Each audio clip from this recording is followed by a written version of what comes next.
Mesdames, Messieurs, les événements survenus à midi lors de l'étape du ACBBN Gabon Tour illustrent les dangers qui menacent l'état de droit dans notre pays.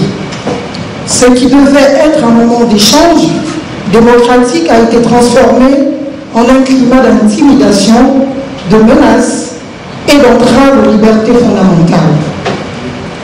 Dès l'annonce de cette rencontre, des forces hostiles ont recherché à la perturber. Des menaces explicites ont été proférées contre le président Alain-Claude Billy-Bizeux et sa délégation. Des individus ont été mobilisés pour empêcher la tenue des discussions, allant jusqu'à envisager des actes de violence. Ces actes ont été commis sous le regard passif, voire complice, de certaines autorités locales censées assurer la sécurité et la quiétude. Face à cette situation, une question essentielle se pose, chers compatriotes. Peut-on tolérer qu'en 2025, au XXIe siècle, dans un État qui se veut démocratique et fondé sur les principes républicains, des citoyens soient réduits au silence par la peur et l'intimidation?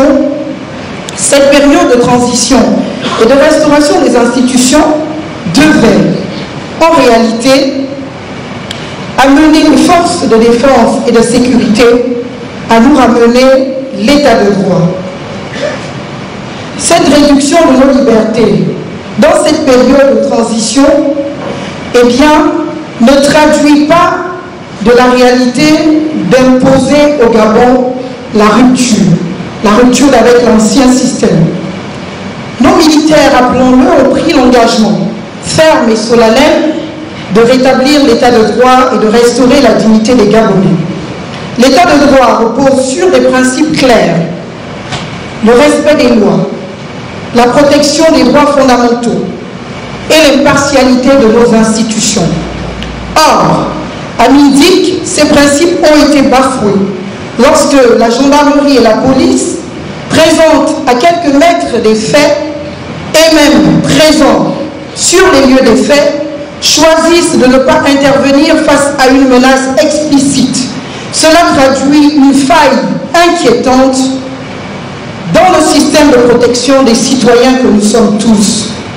Cela laisse croire que certains, du fait de leur proximité avec le président chef de l'État, M. Brice Clotaire Oligui Nguema, sont au-dessus des lois et peuvent, en toute impunité, porter atteinte à l'ordre public. Nous ne pouvons accepter que la liberté d'expression et de circulation, cette liberté d'aller et venir sur toute l'étendue du territoire gabonais, sur l'ensemble du territoire, soit étouffée par des groupes imposant leurs propres lois, par la menace et la violence. L'état de droit tel que défini par notre Constitution et même par la charte de la transition ne peut tolérer que des citoyens soient contraints de quitter une localité sous la menace de représailles violentes.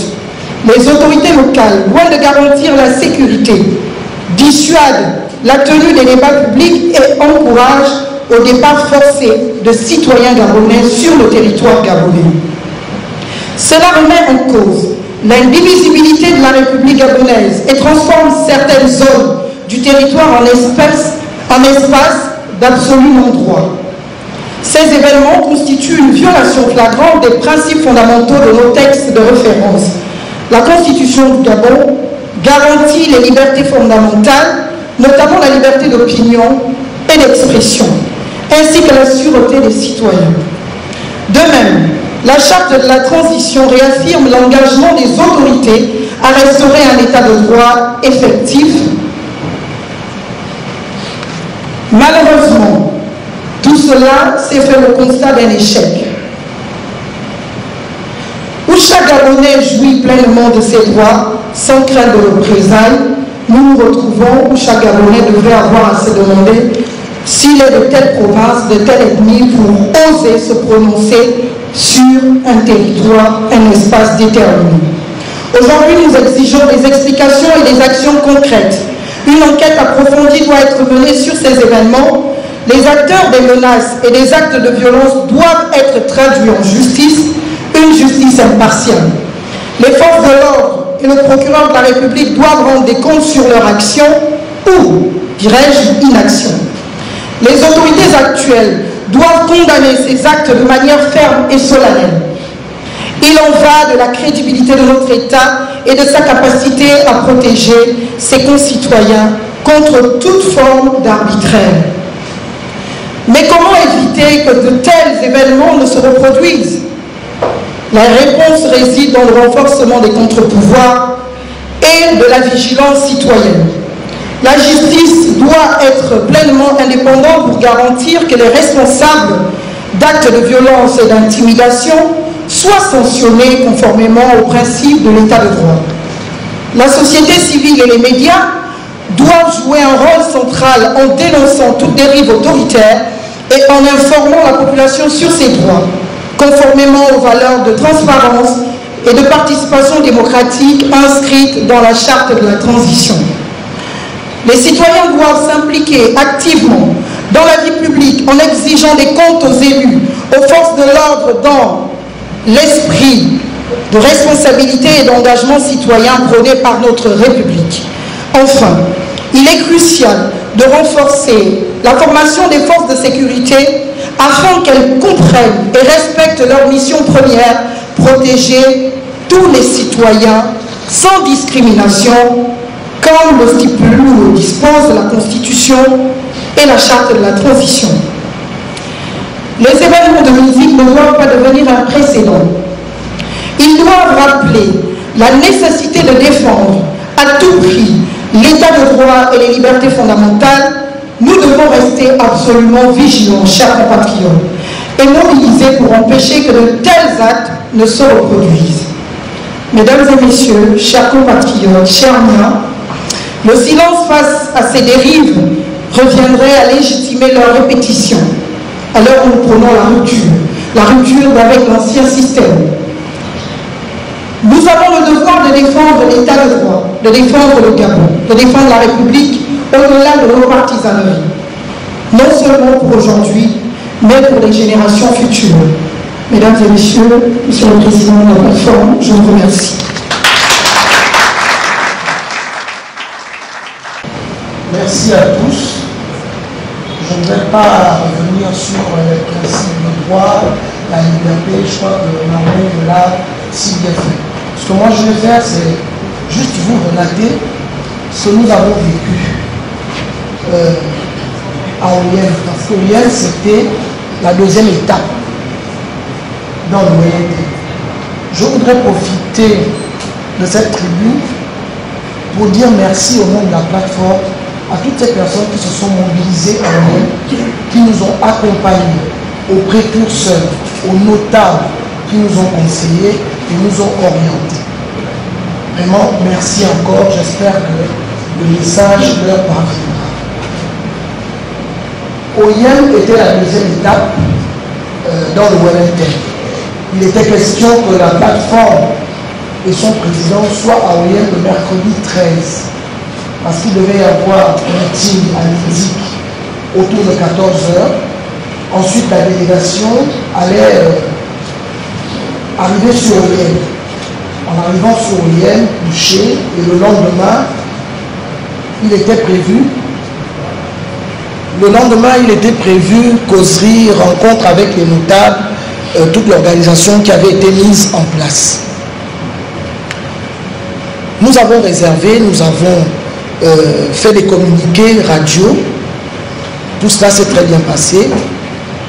Et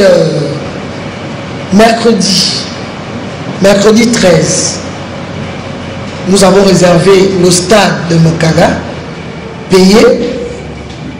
C'est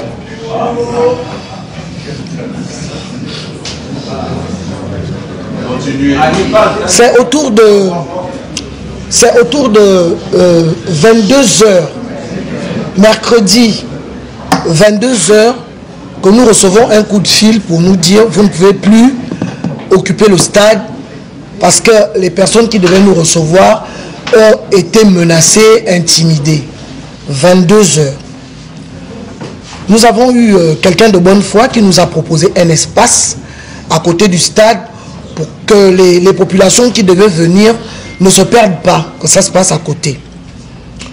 Nous nous sommes entendus avec cette personne. À 4 heures du matin, le monsieur nous envoie des messages pour nous dire « Je vais bientôt prendre ma retraite.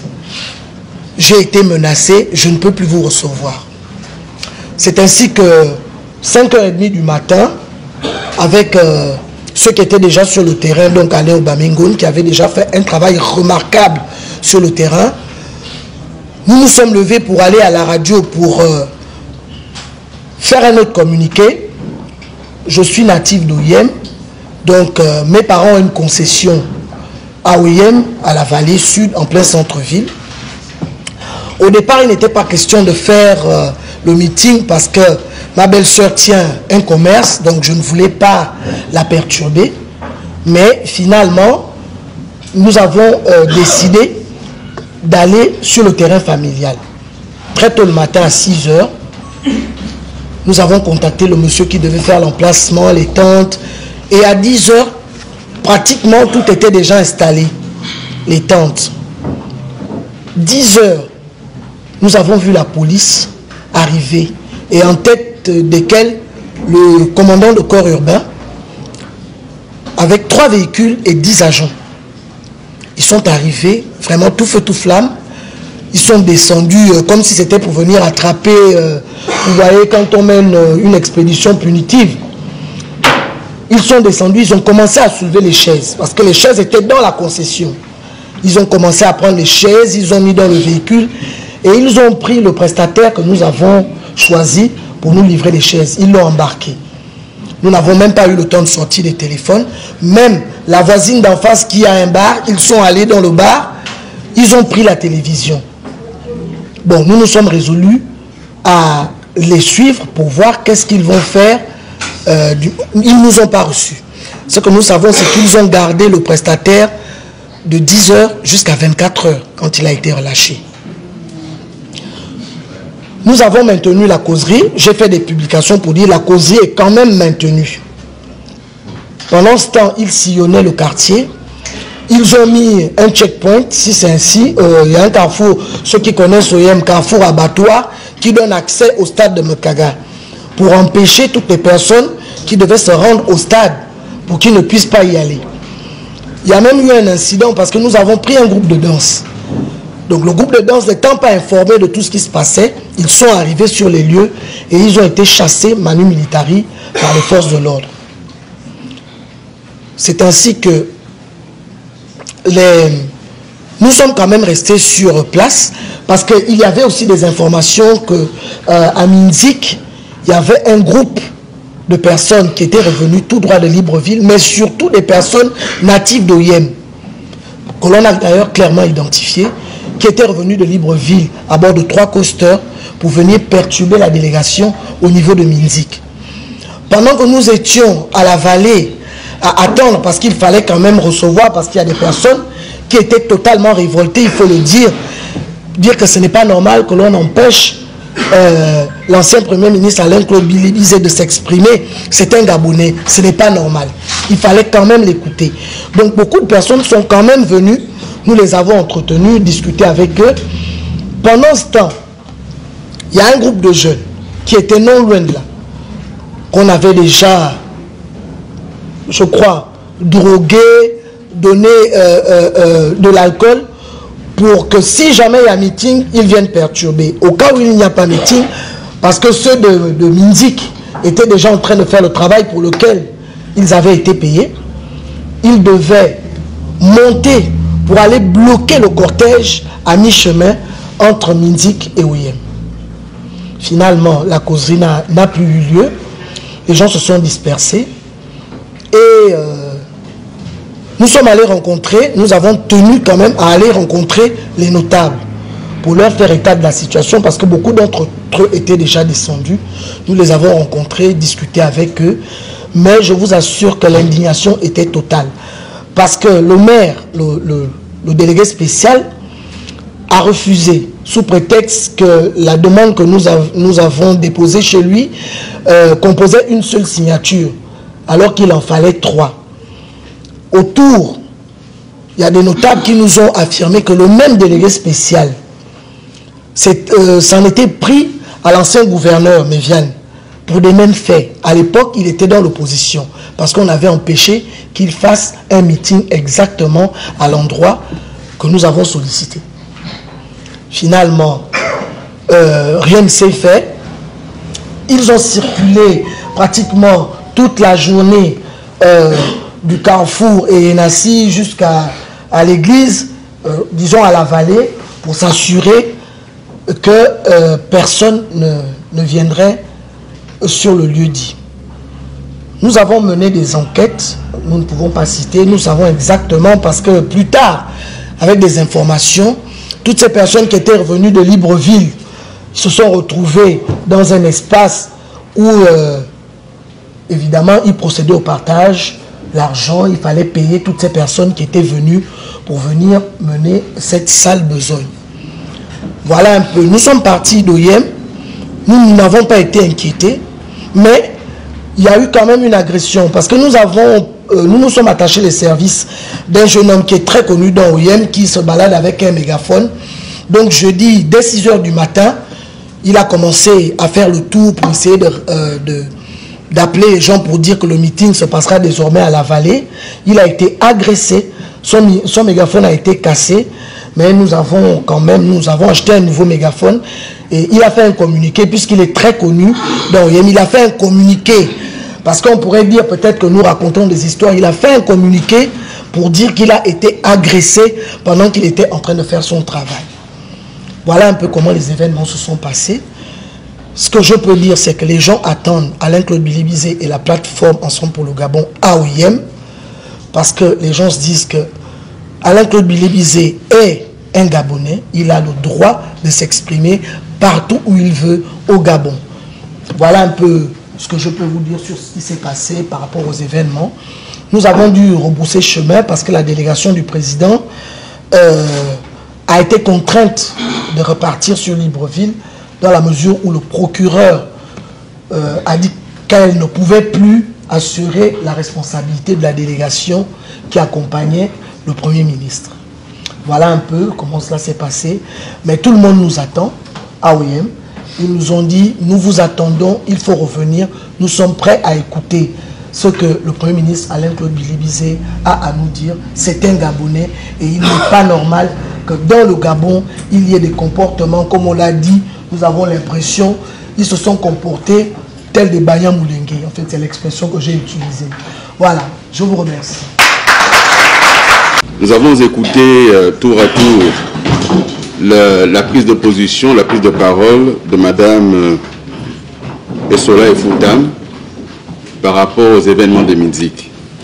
Nous avons écouté le témoignage de Mme Annie-Léa Meillet sur ce qui s'est passé à Oyem. Je dois dire qu'au moment où nous intervenons ici, mes équipes avaient prévu de faire un direct. Et comme ça s'est produit le 1er février, manifestement, il y a brouillage à l'extérieur pour que les gens ne nous écoutent pas en direct. Mais peu importe, ce sera enregistré, ce sera diffusé.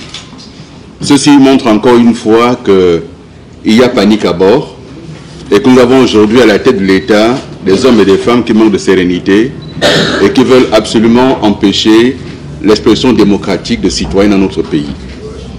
Mesdames et messieurs,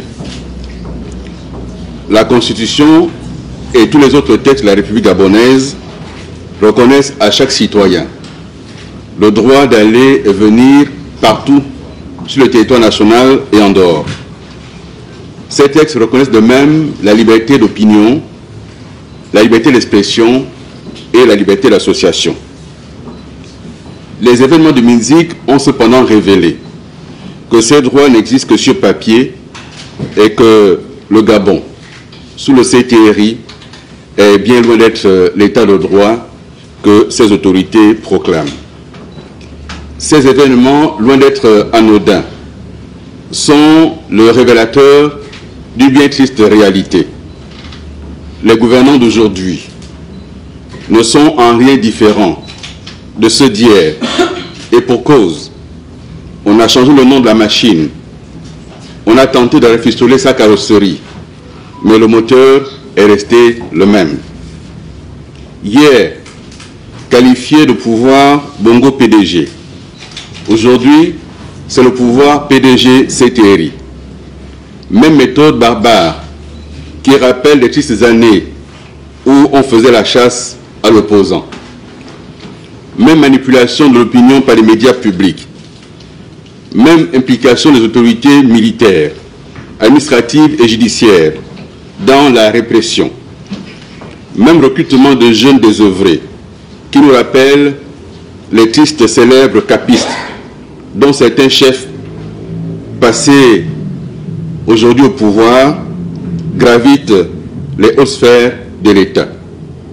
Oui, rien n'a changé. Sous l'ère dite de la transition, nous vivons le même phénomène d'appropriation de l'État et des rouages de cet État au profit de groupuscules qui en usent et en abusent. Nous voyons poindre les mêmes officines aux relations incestueuses avec les pouvoirs publics. Oui, PDG, CTRI, c'est blanc bonnet, bonnet blanc. Notre pays est aujourd'hui entre les mains de personnes qui ont prétendu être venus changer les choses, mais qui, par leur comportement, montrent qu'ils font pire que ce qu'ils ont critiqué hier. Ils sont habités par un désir pathologique de vengeance. Mais de quoi et de qui veulent-ils se venger? Puisqu'ils ont toujours été là. Ils ont participé aux côtés d'Omar Bongo puis d'Ali Bongo à la gestion de l'État. Ils sont comptables tout autant que d'autres, et moi compris, de ce qui s'est passé. Ils ont fonctionné dans ce système qu'ils perpétuent par d'autres moyens. Et leur comportement d'aujourd'hui, dans une gouvernance coquin et consanguin, prouve à suffisance que rien n'a changé et que c'est pire. Nous avons maintenant une expression dans les rues de Libreville. C'est à nous le tour. Gabibele. Nous sommes donc dans une république de la vengeance. C'est à eux le tour de faire comme les autres. C'est à eux le tour de faire pire que les autres. Et nul n'a le droit de s'y opposer. PDG CTRI, blanc bonnet, bonnet blanc. Certains m'accusent d'avoir moi-même empêché des opposants de tenir leurs activités politiques. Je mets quiconque au défi. Qu'on me dise le jour, le lieu, l'heure, le moment. On me parle d'André Baobam, que j'aurais été dit de je ne sais trop quoi. Pour l'histoire, pour la mémoire, parce qu'une jeunesse aujourd'hui nous écoute et nous regarde, elle est peut-être ignorante de tout cela. Non seulement cette affirmation est fausse, mais qui plus est, je n'étais pas au gouvernement lorsqu'André Baobam était candidat en 2009. J'étais député à l'Assemblée nationale et je menais campagne à Makoukou pour le compte de Mbabessol, dont j'étais député au Parlement et membre de son parti, le RPG. Qui était Premier ministre en 2009? Qui était ministre de l'Intérieur en 2009? Qui était ministre de la Défense en 2009? Pourquoi ne leur pose-t-on pas des questions sur ce qui s'est passé dans notre pays? C'est pour cela que je réclame encore une fois la commission Vérité, Justice et Réconciliation.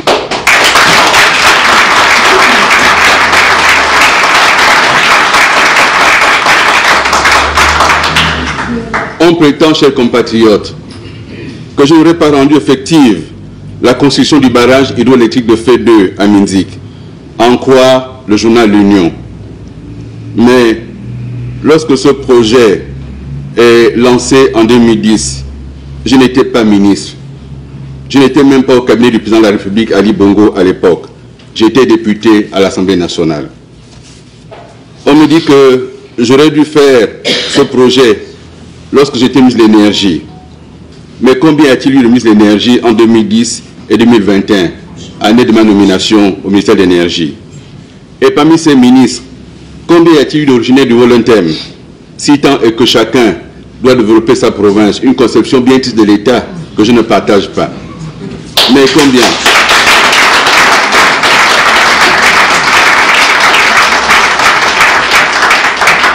Combien y a-t-il eu de ministres du Wolontem en charge de l'énergie?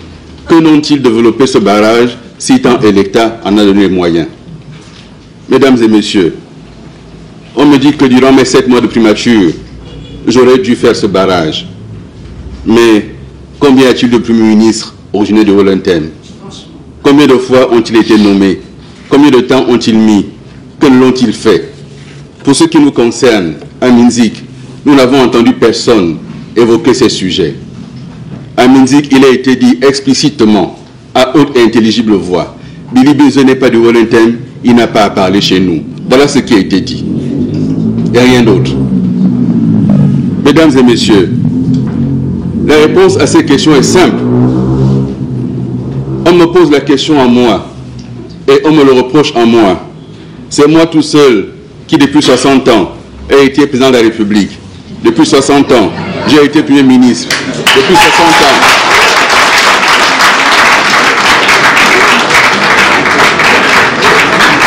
Depuis 60 ans, Billy Bezo est ministre du Budget, ministre de l'Économie, ministre des TP, depuis 60 ans.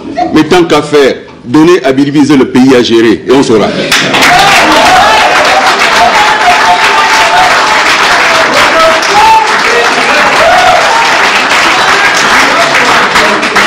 Ces questions ne se posent que pour une raison. Billy Bezo et Ensemble pour le Gabon refusent de s'aligner. Nous refusons de nous mettre à genoux. Nous refusons de nous aligner parce que le CTRI a menti aux Gabonais. Et je ferai la démonstration de cela tout au long de notre parcours. Le CTRI a menti aux Gabonais. Le CTRI, c'est le PDG Entreilly.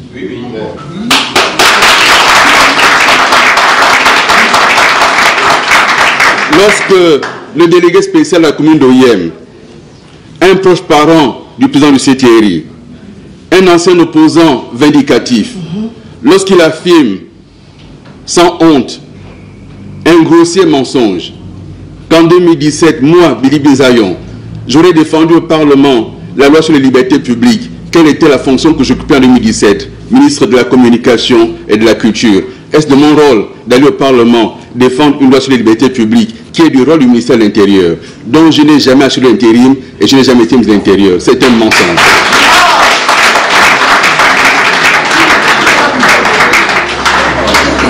Mais, mesdames et messieurs, pour la vérité, pour l'histoire, je suis marié dans le Wellington. Pour la vérité et pour l'histoire, mes enfants sont neveux de Wellington. Mais j'ai séjourné dans le Wellington comme ministre d'État. Jamais on m'a empêché de circuler. J'ai séjourné comme vice-premier ministre. Et comme premier ministre, on ne m'a jamais empêché de circuler. Ce qui se produit aujourd'hui est très grave. C'est grave de la part de quelqu'un qui prétend être chef d'État, mais qui aujourd'hui dans notre pays est en train de soulever des passions tristes. Dans notre pays, c'est son comportement qui amène à cela. C'est lui qui fait ça. Et je vais vous donner la preuve de cela. Ce qui s'est produit à Minzik a été orchestré par ceux qui tiennent l'État et qui pensent que le Wellington est aujourd'hui une propriété privée. Ils pensent que le Wellington est un enclos. Mais les Wellingtons ne sont pas des cabris à mettre dans un enclos. Ce sont des êtres humains et qui ont toujours fait preuve au Gabon de dignité, de respectabilité, d'hospitalité. Faire recours à la violence est toujours le signe d'une très grande fébrilité. Mais ils ont peur de quoi? Ils ont le pouvoir, ils ont les armes. Nous n'avons que la parole, mais au commencement était la parole. Et la parole était avec Dieu.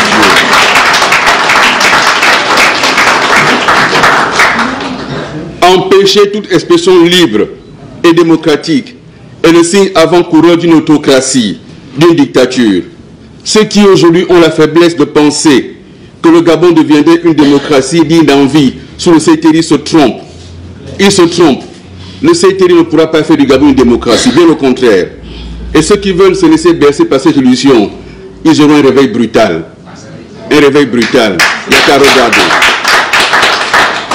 Les violences physiques et verbales, ces menaces de mort, font partie d'une série d'actes posés à mon encontre et qui visent, c'est ce qu'ils pensent, à m'intimider, mais ils ne me connaissent pas.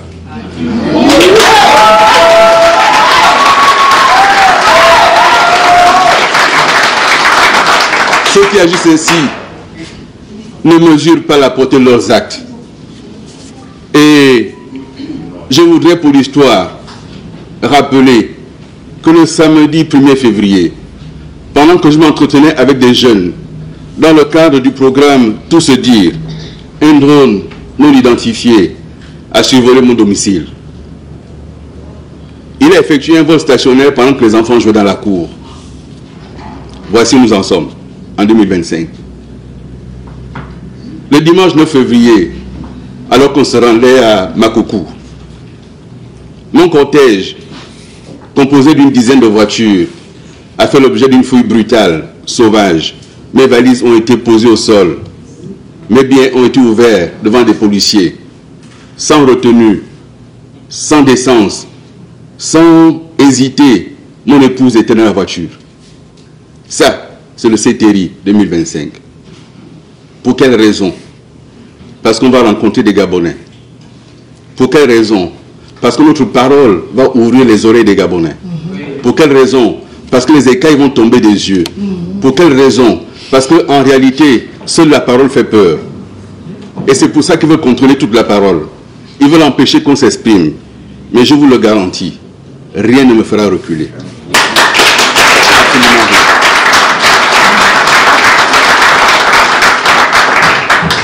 Jusqu'à présent, j'ai été courtois. Jusqu'à présent, nous avons travaillé dans le cadre des lois. Nous n'allons jamais nous éloigner de la loi de la République. Nous allons continuer, mais nous serons courtois et fermes. Nous disons une chose, chers compatriotes, ne composez jamais avec des extrémismes. Chers compatriotes, ne composez jamais avec la haine. N'acceptez pas le tribalisme. Fuyez le régionalisme. Fuyez l'ethnisme. Notre nation est jeune, elle est fragile. Son équilibre est précaire. Ceux qui ont la responsabilité de la gestion de l'État ne doivent pas souffler sur les braises. Instrumentalisant quelques jeunes à Minzik, en impliquant des natifs de son propre village, le dirigeant du CTRI a, encore une fois, manqué à son devoir constitutionnel de veiller à l'unité de la nation. Il n'en est pas digne. Il n'en est pas digne. J'ai été Premier ministre en 2023. En août 2023, un candidat à la présidentielle s'est arrêté dans mon village. Les jeunes m'ont appelé. Grand, on fait comment? J'ai dit, c'est un Gabonais. Recevez-le, accueillez-le. Il a été accueilli dans mon village. Parce que nous, dans notre pays, nous savons que lorsqu'on gère un État, on a le devoir de veiller à l'unité de la nation. Parce que chaque Gabonais doit se sentir partout chez lui au Gabon. Faire cela est très grave. Et ces quelques excités vus à Minzik, shootés à l'alcool et aux stupéfiants, et qui ont contraint la police, est-ce qu'on peut croire que ce sont eux qui ont contraint la police à Oyem à débarrasser les chaises? Non. L'ordre est venu d'ailleurs. Est-ce qu'on peut croire que ces quelques gamins à Minzik qui ont amené le procureur à se déplacer et à venir sur les lieux et assister impassible, sans procéder à aucune interpellation, à aucune arrestation, alors qu'on menaçait de mort un citoyen devant ses yeux, sous son regard, elle n'a rien fait? Faut-il penser, mesdames et messieurs, que c'est quelques nervis de Minzik qui ont fait que le procureur ne bouge pas? Faut-il penser que tous les renseignements du Volontem qui se sont déplacés à Minzik et qui m'ont dit c'est le même climat partout dans le Volontem, ce climat a été installé par qui dans le Volontem? Pas par des Volentemois, mais par des gens qui pensent que le Volontem leur appartient. Mais je repartirai dans le Volontem. Je repartirai.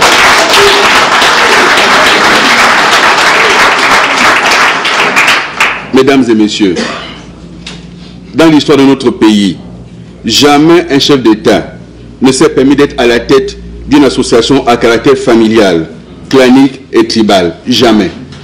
Jamais Léon Mba ne l'a fait. L'homme du Gabon d'abord, il ne l'a jamais fait.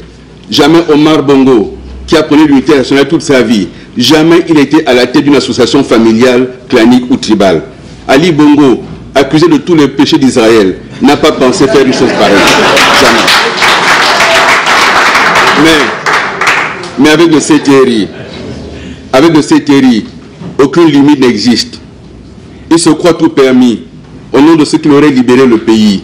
Mais en réalité, il a libéré la haine, il a libéré la vengeance, il a libéré le tribalisme, il a libéré la jalousie, il a libéré tous ces mots-là par ses comportements, par ses discours hasardeux, appelant par exemple les populations de l'Ebamba qui vivent à Libreville en leur disant qu'est-ce que vous faites là-bas dans les PK, revenez chez vous. En leur disant, il signifie que seuls les Bambas ne sont pas libres de vivre chez eux. Comment en 2025, quelqu'un qui prétend être chef peut parler ainsi? Il n'en est pas digne. Je le dis encore une fois, il n'est pas digne d'être chef.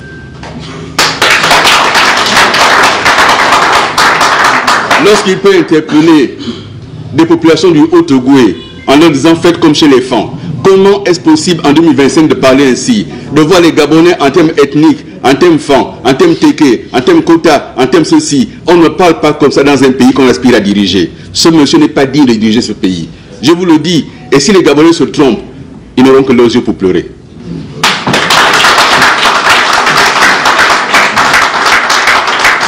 En laissant ses proches entraver la liberté d'aller et venir des citoyens, pour la seule raison qu'ils ne pensent pas la même chose que lui, il s'est lui-même dévoyé et il joue avec les allumettes. Notre nation est jeune et son équilibre demeure fragile. L'unité nationale, chers compatriotes, n'est jamais un acquis. Quand un Gabonais, devant des caméras de portable, peut affirmer « je vais le buter », je vais faire poum poum poum, c'est qu'il a un sentiment d'impunité qui l'amène à agir ainsi. Qui est ce monsieur pour oser menacer de cette façon-là un ancien Premier ministre s'il n'y a personne derrière lui qui souffle? Lorsque dans un village, vous traversez une cour et qu'un enfant sort vous insulter, c'est que quelqu'un l'a envoyé. Qui peut penser aujourd'hui que ce monsieur a agi tout seul, qu'il serait parti de son village Kumbiongwin pour venir agir comme ça à Minzik si personne ne l'a envoyé? Qui peut imaginer cela? Mais ceux qui le font, nous attendons, si les Gabonaises et les Gabonais, à l'issue du tour que nous menons aujourd'hui, et que nous allons commencer et continuer la semaine prochaine, si les Gabonaises et les Gabonais, à l'issue de ceci, je sens en eux un désir de rupture et de changement. Et si je suis amené à porter un projet alternatif, ce n'est pas derrière les armes qu'on va se cacher. Il faudra maintenant face à face qu'on s'exprime et que chacun défend son projet pour le Gabon. Il ne faut pas se cacher.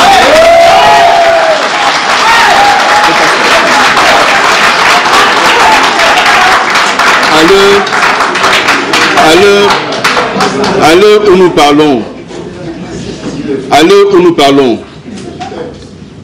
ceux qui nous ont menacés à Minzik ne sont toujours pas interpellés. Il a été plus simple pour cet État, pour ce gouvernement, d'interpeller un lanceur d'alerte et de le mettre en prison. Parce qu'il a dit qu'il y avait coupure au CHU de Libreville. On l'a interpellé. Mais celui qui menace de tuer des Gabonais, il est libre de ses mouvements. Quel est ce pays? Nous mettons un terme à cela. C'est un appel au meurtre. Il a été proféré publiquement. Et ne pas agir, c'est se rendre complice. Mesdames et messieurs, je vais devant les Gabonaises et les Gabonais à main nue avec mes compatriotes d'Ensemble pour le Gabon. Nous ne croyons pas à la violence. Mais personne ne pourra nous empêcher de continuer à parler aux Gabonaises et aux Gabonais. Ma parole est libre et c'est en cela qu'elle dérange. Elle conduit à des actes désespérés, inqualifiables dans une démocratie. Je suis par cette démarche d'aller tout dire avec mes compatriotes dans une trajectoire que nul ne peut arrêter parce que la vérité, elle ne peut pas être arrêtée. On ne cache pas le soleil avec un doigt. J'ai fait mon chemin de Damas, mais quand j'allume la télévision, qu'est-ce que je vois? Qui est-ce que je vois? Les mêmes têtes à Képi qui se mettaient au garde à vous devant Omar Bongo, devant Ali Bongo, et qui aujourd'hui continuent la même pratique que par le passé. Ce que je vois, c'est une supercherie. Le CTRI est une nébuleuse, une supercherie. Le CTRI, c'est le PDG en treillis. Je le dis, à Minzik, un vent s'est levé. À Minzik, une espérance est née. Et ce vent, il est frais, il est tonique, vous pouvez le sentir. J'ai entendu les réseaux sociaux, j'ai lu les réseaux sociaux. Permettez-moi de remercier à travers vous tous ces compatriotes, des centaines de compatriotes qui ont pris position. Ils ne me connaissaient pas. Ils ne sont peut-être pas demain appelés à me voter si je suis candidat, mais ils ont dénoncé une injustice. Ne laissez jamais se produire une injustice sans réagir. Le monde va mal, pas du seul fait de ceux qui font le mal, mais de ceux qui regardent et ne font rien.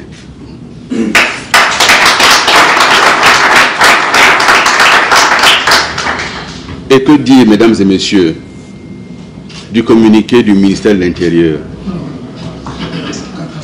Que dire de ce communiqué terne, insipide, sans âme, un communiqué hypocrite, incapable de dénoncer, mais tentant de renvoyer dos à dos la victime et le bourreau? Comment peut-on accepter cela? Il eût mieux valu ne rien dire que de tenter une telle pirouette. C'est honteux pour le ministère de l'Intérieur. Pour notre part, nous allons continuer à la rencontre des Gabonaises et des Gabonais.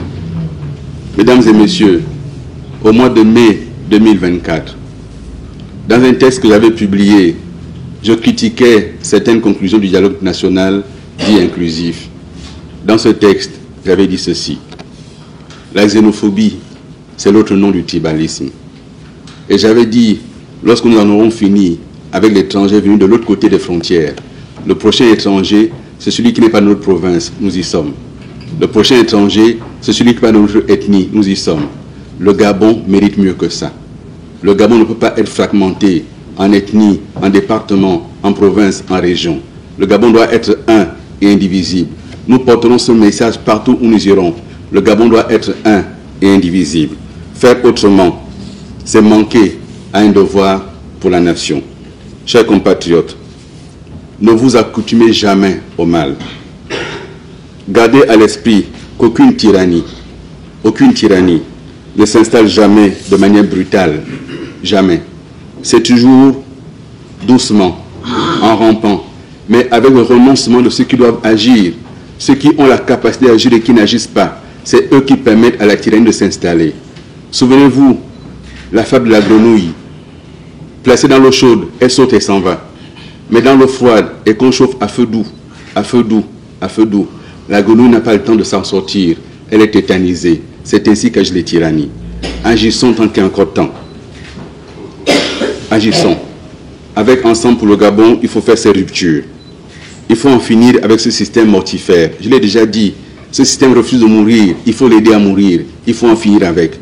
Ce système refuse de mourir. Il faut en finir. Le Saint-Thierry ne passera pas. Il ne passera pas. Et si, d'aventure, il venait à passer, c'est la démocratie qui trépassera. Merci de votre attention. «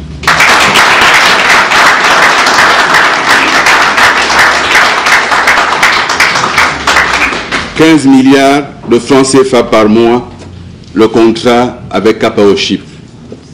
On nous a promis qu'il serait installé et qu'il y a 70 MW de puissance en plus, et on a des coupures. Coupure d'électricité, et en même temps, on vient nous brouiller Internet. Voilà le Gabon du CTRI. Je peux répondre à vos questions.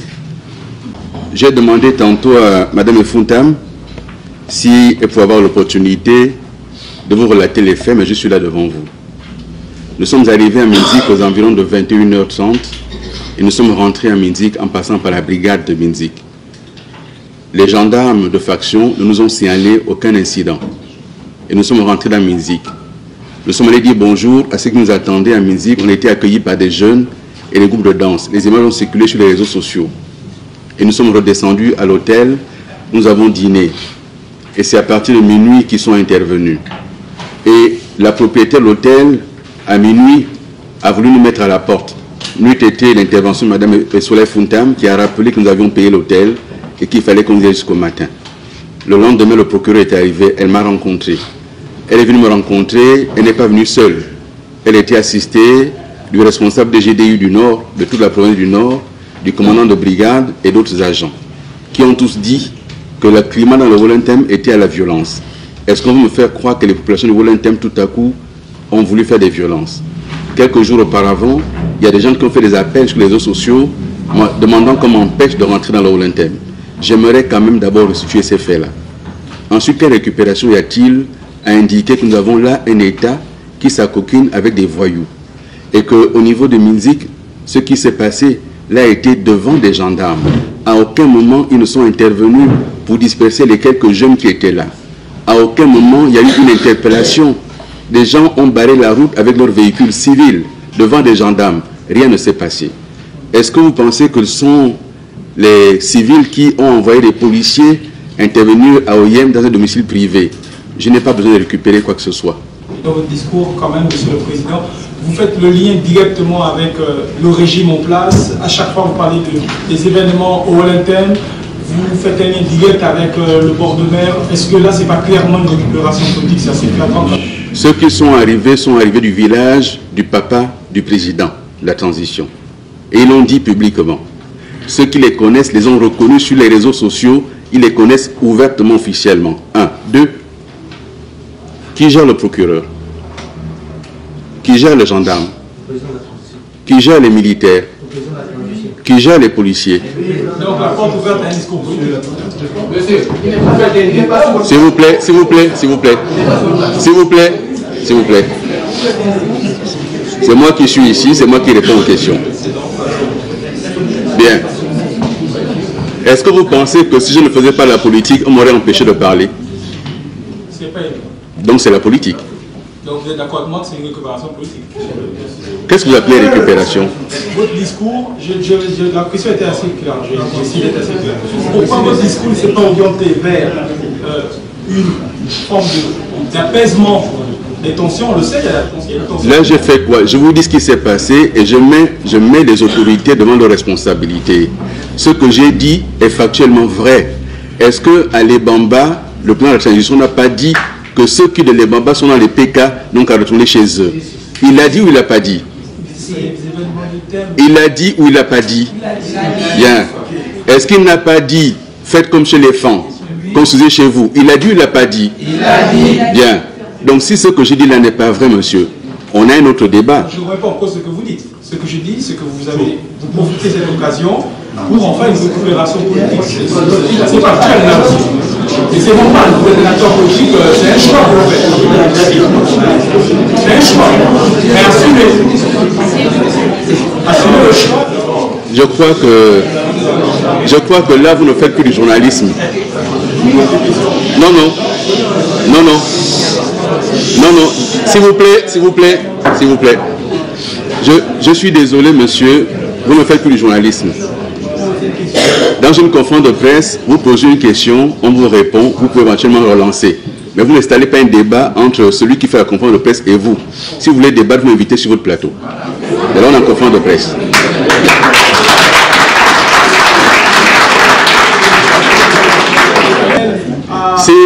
C'est lorsqu'un homme politique se déplace sur le terrain, si chaque fois qu'il doit entendre qu'il ne faut pas venir, il recule pour ne pas y aller, c'est quel genre de leader qu'il est? Vous voyez, vous agissez exactement comme les autorités que j'ai vues dans le Wellington, à qui j'ai demandé quelle est la loi que j'ai violée, quel est le texte que j'ai violé. Nous circulons dans un pays appelé le Gabon. Il ne faut pas un passeport quand même pour aller dans le Wellington. Nous y avons été. Et on me dit, vous ne pouvez pas continuer parce qu'on ne peut pas garantir votre sécurité. Et là, vous me dites, il ne fallait pas y aller parce qu'il y aurait eu des incidents. Il s'agit donc de me mettre en garde face aux incidents, moi qui suis victime, plutôt que de dire aux gens, vous ne pouvez pas créer des incidents, laissez les gens circuler librement. Le principe, c'est la liberté. Et donc, c'est moi qui suis dans le principe de la liberté. Et vous me dites, il ne fallait pas y aller puisqu'il y avait des choses sur les réseaux sociaux. Mais je ne sais pas de quoi nous parlons. Et donc là, je vous dis encore une fois, vous n'êtes pas journaliste, vous prenez parti. C'est votre droit. Je constate. Bien, deuxième personne. Bonjour, Monsieur le Président. Oui, bonjour. Je suis Monsieur Djibril Wanya de Mediano. Heureux de vous retrouver et merci pour les éclaircies au cours de votre libellé, mais aussi des deux qui vous ont précédé. Je ne veux pas poser un problème de droit parce que sur la question et sur les événements, les droits étaient largement violés.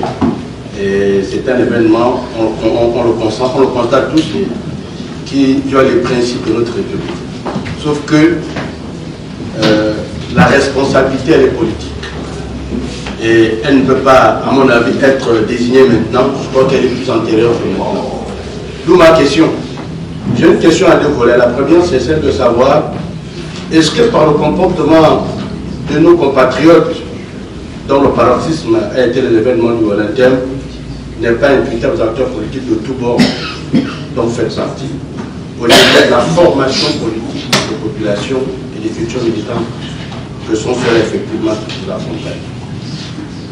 Ma grande préoccupation, c'est est-ce que sur le plan moral, et historique, vous n'avez pas l'impression que votre mea culpa n'est pas assez bien fait, ou alors qu'il y a encore des actes à poser dans ce mea culpa, si tel est qu'on peut, pour certains, faire un syllogisme avec celui d'André Mbobam, qui avait posé des actes forts.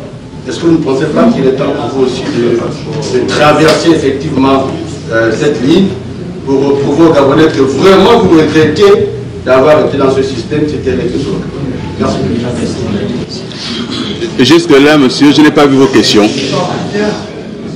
Je ne sais pas quelles sont vos questions, monsieur. Je n'ai pas entendu de questions. Je réitère. Non, non, écoutez. Je dis encore une fois, dans ce que vous dites, vous portez deux accusations. Première accusation, est-ce que je ne suis pas moi aussi responsable du fait que les Gabonais, finalement, il y a un problème de compréhension des questions politiques? Moi, je ne dis pas ça. Je vous ai dit encore une fois, ce ne sont pas les populations de volontaires. Il y a des gens qui ont été mobilisés, organisés. Vous avez entendu les témoignages ici. Vous avez vu ceux qui étaient là et qui, toute la nuit, ont fait un concert de casserole. Ça ne représentait pas les populations de Minzik. Le lendemain, des jeunes de Minzik sont venus me trouver à mon hôtel, avec qui je me suis entretenu devant tout le monde, devant les caméras de télévision. Et donc, il ne faut pas dire les populations.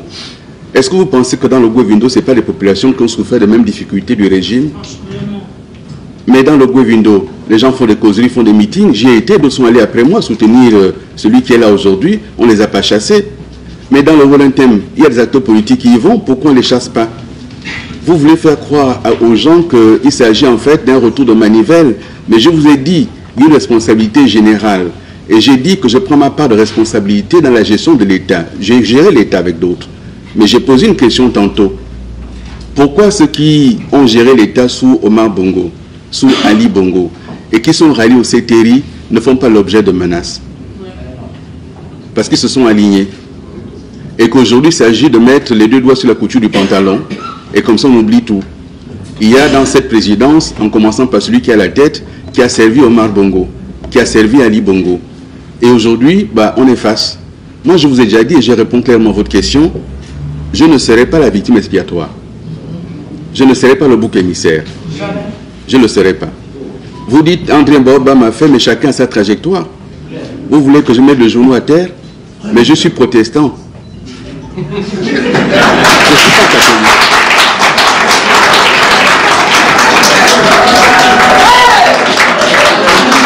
Donc, chacun a sa façon de se comporter.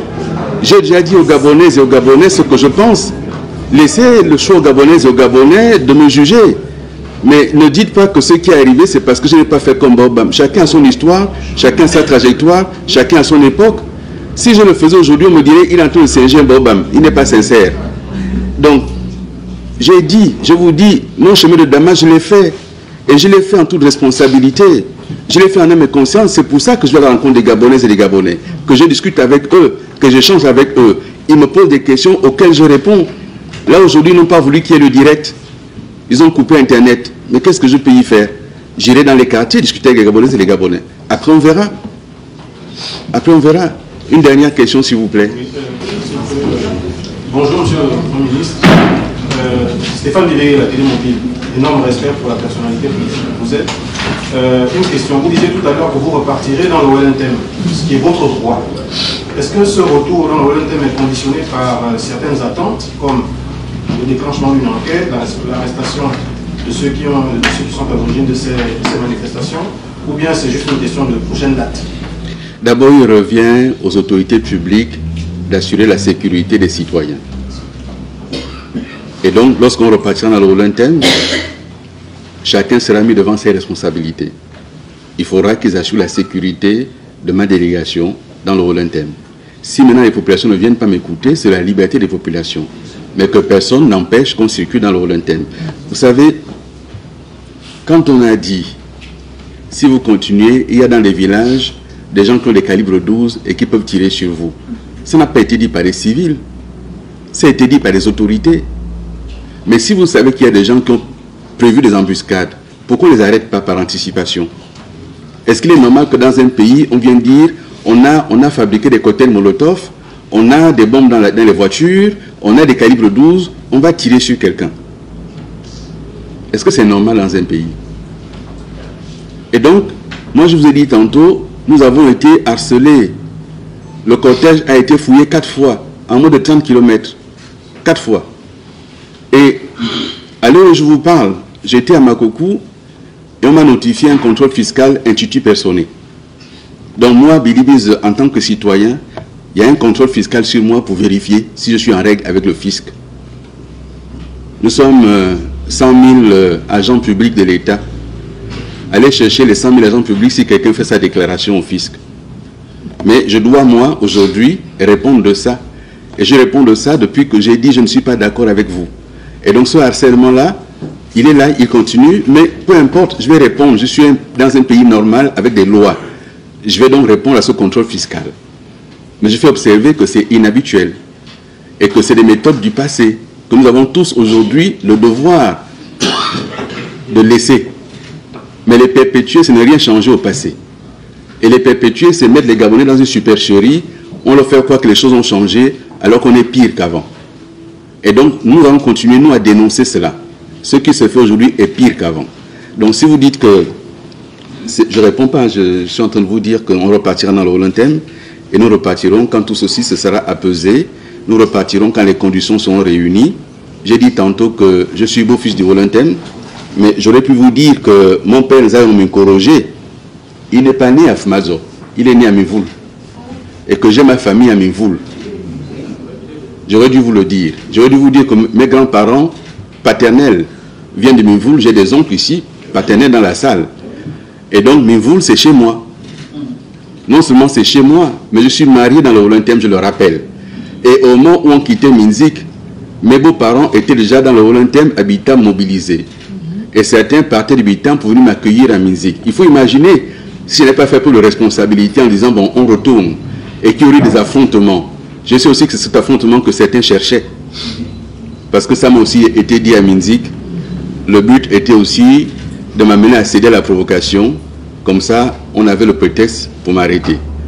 Et donc, les collaborateurs proches et les amis, les compatriotes responsables ensemble pour le Gabon, nous sommes réunis, on a réfléchi et on a dit il ne faut pas céder à la provocation ni à la tentation. Repartons à Libreville, on va mieux organiser les choses. Il faut que le climat dans le pays s'apaise. Nous sommes à quelques semaines d'une échéance à laquelle je ne suis pas encore candidat. Mais il faut que le climat s'apaise. Il faut que les Gabonais écoutent librement les propositions des uns des autres et qu'ils choisissent librement dans un climat apaisé.